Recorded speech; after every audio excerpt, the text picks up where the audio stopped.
போன்ல கேம் விளையாடுறது ஜல்லியா இருக்கு, செம்ம ஜல்லியா விளையாடுறா. ஓ ஓ திரும்ப ஃபோன்ல விளையாடுறியா? போய் படிடா கண்ணா. அம்மா நீங்க எப்பயுமே இப்படித்தான், நான் போன் விளையாடுறப்ப வந்து டிஸ்டர்ப் பண்ணிட்டே இருக்கீங்க. என் விஷயத்துல இனிமே தலையிடாதீங்க. கோவமா போனா எனக்கு என்ன, போங்க. என்ன இது வெளிச்சமா இருக்கு? Time machine portal. இதுல போய் ஃபியூச்சர்ல நம்ம எப்படி இருக்கணும் பாத்துற வேண்டியதான். பாயிங். என்ன என் வீடு இவ்ளோ இடிஞ்சு போய் கிடக்கு? ஏன் இவ்ளோ ஏழை ஆயிட்டோம்? ஐயோ நீங்க என் அம்மாவா? என்னம்மா இப்படி ஆயிட்டீங்க? சொல்லுங்கம்மா, ஏன் இவ்ளோ கஷ்டப்படுறீங்க? நீ ஃபோனுன்னு விளையாண்டு சரியா படிக்காம விட்டுட்டடா கண்ணா. அதனால உனக்கு வேலையும் கிடைக்கல. அதனால இப்போ வரைக்கும் நான் தான் கஷ்டப்படுறேன். நான் எவ்வளவு பெரிய தப்பு செஞ்சுட்டேன்.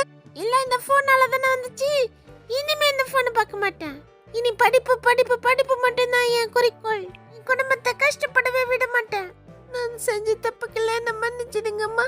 இனிமே உங்க பேச்சு மட்டும்தாம்மா கேட்பேன். நான் செஞ்ச தப்ப நீங்களும் மன்னிச்சிட்டீங்கன்னா லைக் பண்ணி சப்ஸ்கிரைப் பண்ணுவீங்களா ஃப்ரெண்ட்ஸ்?